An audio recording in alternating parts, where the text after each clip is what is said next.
जय माता दी। जय माँ कामाख्या।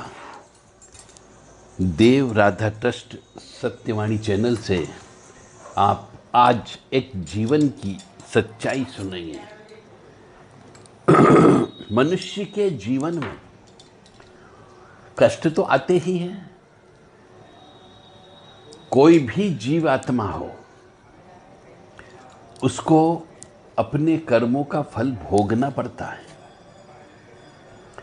परंतु पिछले अभी 4-6 महीने से मेरे पास में किसी एक विशेष उद्देश्य को लेकर के मैं रिसर्च कर रहा हूं। कुछ फाइंडिंग्स आना भी चालू हो गई है। वही मैं आपके सामने प्रस्तुत कर रहा हूं। जब विस्तृत रूप से आ जाएगा तब आपको तो बताया ही जाएगा। आजकल की जो पीढ़ी है, माता पिता, वह अपने बच्चों को नोट छापने की मशीन बना रहे हैं। सवेरे उठेगा, पढ़ो लिखो, स्कूल जाओ, कॉलेज जाओ, ट्यूशन जाओ, रात को 9 बजे तक क्लास चलती है। पढ़ाई लिखाई में रमे रहते हैं। न खाने की फुर्सत है, न सोने की फुर्सत है, और न स्नान की फुर्सत है, न पूजा का तो भूल ही जाओ आप। यानी आज के माता पिता अपने बच्चों बच्चियों को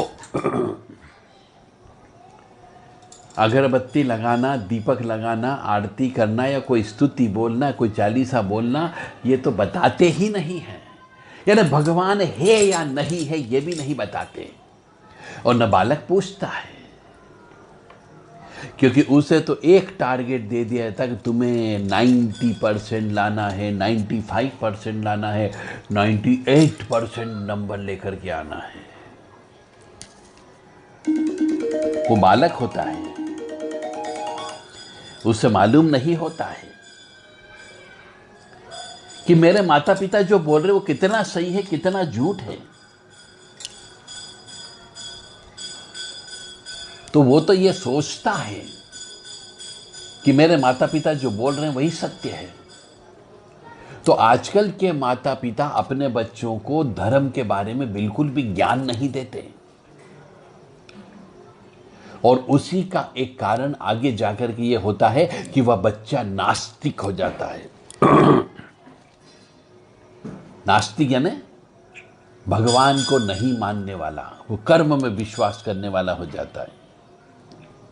और जब उसके पिछले जन्म के पाप कर्म निकलना प्रारंभ होते हैं और जब कष्ट की प्राप्ति होती है तो फिर उसके माता पिता खून के आंसू रोते हैं, क्योंकि कष्ट होता है। अब एक बालक को आपने पढ़ा तो लिखा तो दिया, अच्छी डिग्री भी दिलवा दी, सर्विस भी करने लगा, 1.5 लाख, 2 लाख, 3 लाख, 4 लाख रुपए महीने का पैकेज कमाने लगा, परंतु उसका विवाह नहीं हो रहा है। और विवाह हो गया तो सिर्फ कंप्रोमाइज है पत्नी के साथ में,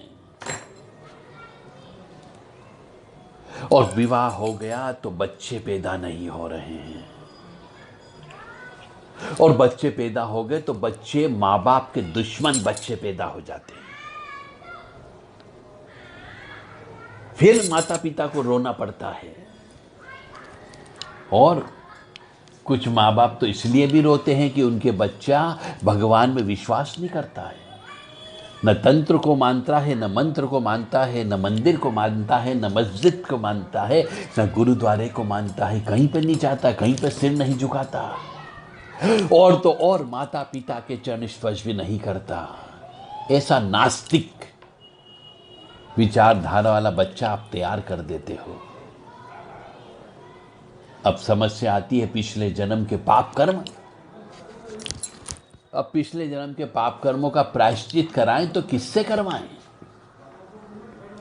लड़के ने बोल दिया मैं नहीं मानता इस पूजा पाठ को,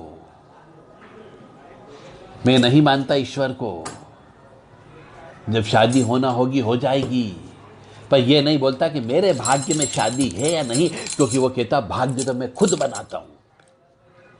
यानी आज के माता पिता ने अपने बच्चे को ही भगवान बना दिया। और उसका खामियाजा ना आज मनुष्य भोग रहा है कि उसका विवाह नहीं हो रहा है। 30, 35, 40, 41 साल की उम्र तक विवाह के लिए वो मचलता है, परंतु विवाह नहीं होता क्योंकि उस उम्र में स्त्रियां यानी कि औरतें यानी कि लड़कियां नहीं मिलती है। ऐसी शिक्षा किस काम की जो वंश का नाश कर रही हो? और फिर यदि वो शादी करेगा 40 साल में तो किसी दूसरे समाज की लड़की को लेकर के आ जाएगा, तो वहां पर वर्ण संकर बच्चा पैदा हो जाएगा। वो वर्ण संकर बच्चे के बारे में शास्त्र कहता है कि वो ऐसा बालक या बालिका अपने कुल का नाश कर देते हैं। तो भुगतो, आपने जैसा कर्म किया है वैसा फल तो भोगना पड़ेगा। अपनी आंखों के सामने अपने बच्चे की जीवन को बर्बाद होते हुए देखोगे। अभी भी समय है, समझ जाओ। बच्चे को 1-2 घंटे धर्म की शिक्षा दो, संस्कार की शिक्षा दो, संस्कृति की शिक्षा दो, परंपरा बताएं, मान्यता बताएं, रीति बताओ, रिवाज बताइए।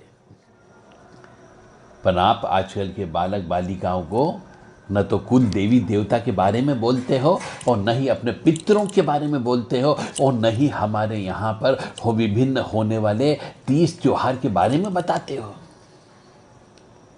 लड़की है तो उसे भी कहते कमा, अपने पैरों पर खड़ी हो जा। और फिर आगे उसका जो समय आता है, तलाक पे तलाक पे तलाक होता है। 2-2, 3-3 शादियां करती है, फिर भी जीवन में रस और आनंद नहीं होता है। ये आजकल का बता रहा हूं। और ये सब कर्म भोगना पड़ता है, पिछले जन्म के पाप कर्मों का फल। मनुष्य सोचता है, उसके माता पिता सोचते हैं मेरे बेटे की शादी नहीं हो रही है, किसी ने तंत्र विद्या तो नहीं कर दी। अरे अब समझ में आ रही है कि किसी ने तंत्र विद्या कर दी जब बच्चे का विवाह नहीं हो रहा है या वो विवाह नहीं कर रहा है। बहुत सी लड़कियां आज की विवाह नहीं कर रही है, 30, 35, 38, 40 की हो गई, अभी भी विवाह का योग नहीं है उनका। अब माता पिता के सामने बहुत बड़ा बोझ होता है कि हम हैं जिंदा तब तक तो ठीक है, हमारे बाद कौन। ये बहुत बड़ा बोझ लेकर के जब माता पिता मरते हैं तो उनकी आत्मा भटकती है और वही आत्मा पितृ दोष के रूप में बच्चों के ऊपर लगती है और फिर वंश का नाश हो जाता है। मत करो, मत बताओ अपने बच्चों को हिंदू संस्कार, संस्कृति, परंपरा, रीति रिवाज, मान्यता, प्रथा, कुछ मत बताओ और अपने वंश का नाश कर लो।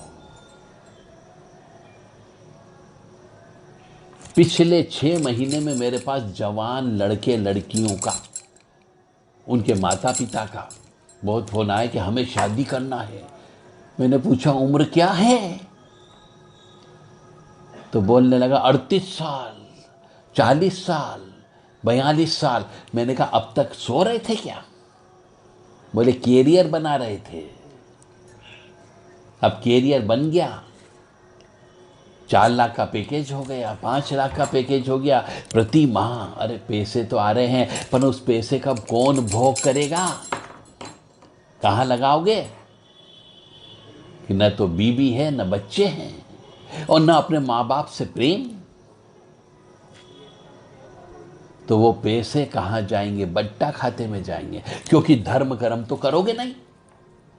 क्योंकि माता पिता ने धर्म कर्म तो सिखाया ही नहीं कि मंदिर जाना चाहिए, अगरबत्ती लगाना चाहिए, दीपक लगाना चाहिए। तो पिछले जन्म के पाप कर्मों की वजह से, कई बार मंगल दोष की वजह से, कालसर्प दोष की वजह से, नाग दोष की वजह से, पितृ दोष की वजह से विवाह नहीं होता है। और ऐसे पढ़े लिखे बालक बालिका ये दोष नहीं मानते, न ज्योतिषी को मानते हैं और न पूजा पाठ को मानते हैं, तो उनके जीवन में हमेशा अंधेरा रहता है। कभी विवाह नहीं होगा और विवाह हो गया तो बच्चे पैदा नहीं होंगे। कहना वंश का नाश तो होना ही होना है। और फिर पितरों को पानी कौन पिलाएगा? पितरों को तर्पण कौन करेगा? पितरों को पिंडदान कौन करेगा? और पितृ जब भूखे रहेंगे, प्यासे रहेंगे, तो पूरे कुल का नाश हो जाएगा। आज भी हम देखते हैं बहुत से मकान खंडर हो गए क्योंकि उसमें वंश चलाने वाला व्यक्ति नहीं है। खंडर हो गए महल, खंडर हो गए मकान, खंडर हो गए डुप्लेक्स, कोई रहने वाला नहीं है।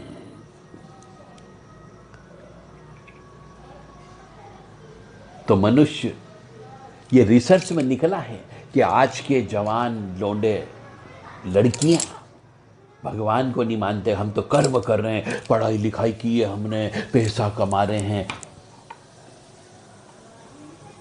भगवान के आगे नहीं झुकोगे तो कुछ नहीं होगा। जो पिछले जन्म में कमा के लाए हो, पुण्य कर्म या पाप कर्म, वो तो भोगना पड़ेगा। कोई प्रायश्चित आप कर ही नहीं रहे हो। अरे कान पकड़ करके माफी मांगो ईश्वर के सामने, परंतु कहते हैं ईश्वर किसने देखा? कहाँ है ईश्वर? कौन है ईश्वर? कौन मिला ईश्वर से? ऐसे प्रश्न करते हैं। तो जहां नास्तिकता होती वहां पे धर्म की बात नहीं की जाती है, क्योंकि नास्तिक व्यक्ति हमेशा कुतर्क ही करेगा, तर्क नहीं करेगा। और कुतर्क उसके पापों को बढ़ाता है। तो मनुष्य के जीवन में ऐसे अनेकों आगे समस्या और आने वाली है कि विवाह नहीं होना, और विवाह हो जाए इसके लिए कोई पूजा पाठ भी नहीं कराना कि होना होगी तो हो जाएगी, नहीं तो हम ऐसे ही थे। आजकल ऐसे बोलने लगे हैं, न माता की बात मानते हैं, न पिता की बात मानते हैं। क्योंकि माता पिता नहीं तो उन्हें संस्कार दिए हैं कि बेटा पढ़ाई करो, कर्म करो, पास हो, अच्छे नंबर लाओ, अच्छे पैसे कमाओ, बड़ा आदमी बनो। तो लो बन गया, बड़ा आदमी बन गया, पैसे कमाने लगा। पर तुमने कभी नहीं बोला कि बेटा अच्छी दुल्हन लाना है, बच्चे पैदा करना है, वंश वृद्धि करना है, कुल देवी देवता की पूजा करना है, कभी नहीं बताया। तो आज ऐसे बहुत से माँ बाप रो रहे हैं कि हमारे वंश का नाश हो रहा है। ये बालक, एक ही तो बालक है, ये विवाह नहीं कर रहा है। विवाह नहीं करेगा क्योंकि आपने उसे वो दीक्षा नहीं दी, वो शिक्षा नहीं दी, वो ज्ञान नहीं दिया जो उसे बचपन में देना चाहिए था। अब तो मटका पक गया है, अब उसके दिल दिमाग में कुछ भी नहीं घुस सकता, न ईश्वर, न धर्म, न अध्यात्म, न प्रायश्चित कर्म।